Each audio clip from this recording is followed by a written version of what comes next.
Good morning. God bless you guys. Richard here on the road again. And I'm not singing that song. But anyway, it's good to be with you guys this morning.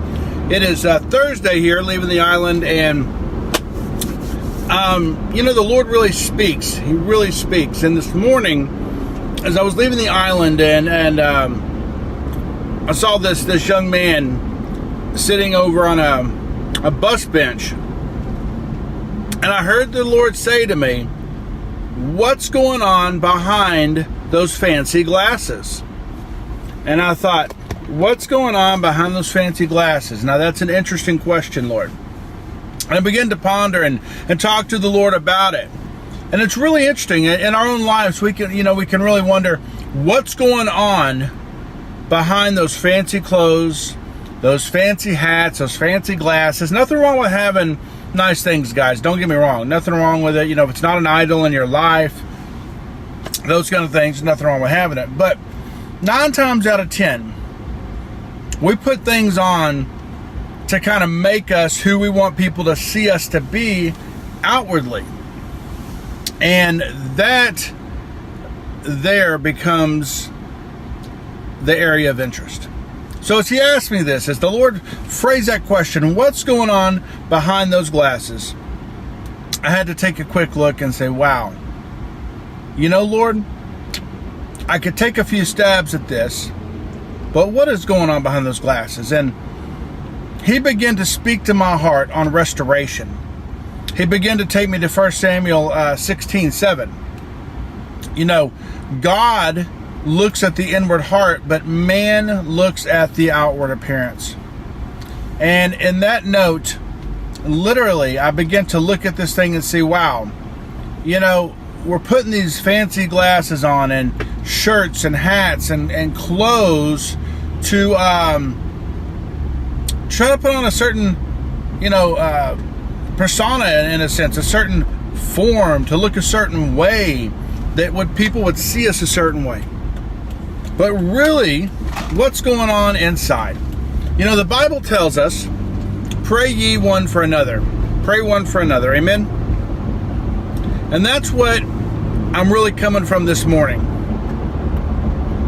If you're in a position and you're wearing the fancy glasses or the fancy shirt or the fancy hats, and it's really a place where it's hard to admit it, because it's always hard for us to admit any weaknesses we have. It's important, but it can be a challenge. If you're in that situation this morning, I want to encourage you to call out to the Lord and ask Him to begin to bring life and healing to your inward heart in Jesus' name. To bring life and healing to your inward heart. If you're in a situation where you're feeling pretty good and you're driving along, ask the Lord to open your eyes, your discernment to those who are hurting, in need of healing.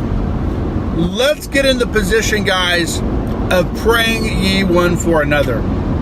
Let's get in that place of praying for each other. Prayer moves things in the spirit realm. Amen.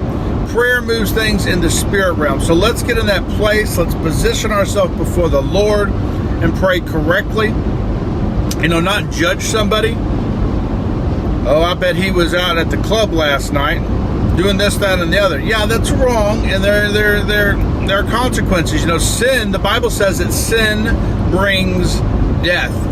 But let's be honest and real here. We all come from some place outside of a saved nature. We all come from the Adamic system, Adam, being broken, being part of that sin nature before Christ. And even when we get to a place of salvation, praise God, one of those beautiful and precious gifts that exist.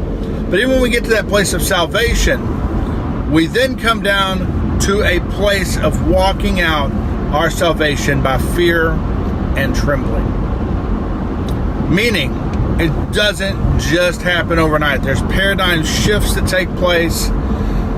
There's a lot of letting go that has to take place. But we need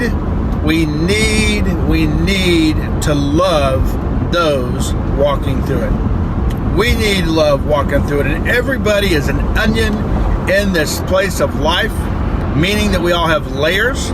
Some are closer to the center of that onion, and you've been in Christianity for a while. Others, you've been in Christianity for a while, but you've not been working through those layers with the Lord.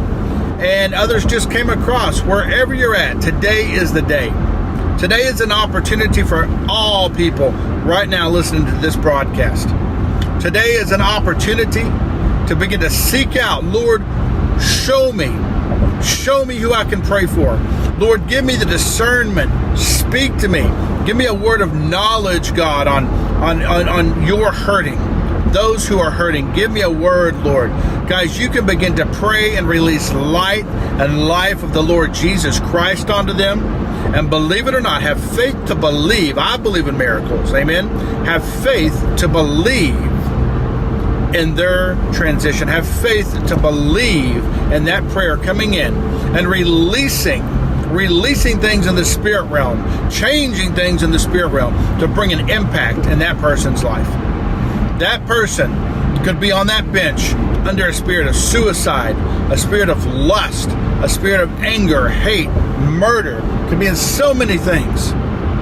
But today you have an opportunity and a call to pray ye one for another. Amen. So on that note, I want to encourage you on that note to go ahead and seek the Lord and ask him, Lord, who can I pray for today? Lord, speak to me and believe and receive. Some of you, you know the voice of God. Others, you're learning the voice of God. But you know one thing, that God Almighty, it is his heart to speak to you. He said, my sheep will know my voice. Amen. So in the name of Jesus Christ today, if you're just figuring out the voice of God, Father, I pray that you would open the ears and the eyes of the hearts here, Lord, of my brothers and sisters, God, for your glory, God. That you would open the ears and the eyes of their hearts to hear your voice clearly, God, and confidently in Jesus' name. And if you're on the other side to where you are behind those fancy glasses or shirts, I just want to tell you something. You are loved. You are loved by a family of believers that are going through or have been through that walk, that transition. And I just want to speak a blessing over you today and say you're loved. There's a plan and a purpose for your life, and God is ready to do exceedingly abundantly above all things in your life in Jesus' name. I declare a day of change today for you. I declare a shift today. I feel the anointing right now, so release it on you right now in the name of Jesus for a day of shift and change. The Lord is mighty, and he is good, and he's not left you nor forsaken you. Guys, I love you all. If you're just getting on and you missed the front part of this broadcast, please go back. This deals with both sides of us, amen, praying for those and also receiving prayer. So go back and check it out. I love you all. I want to bless you in Jesus' name. Have a fabulous day today in the Lord. In Jesus' name, amen.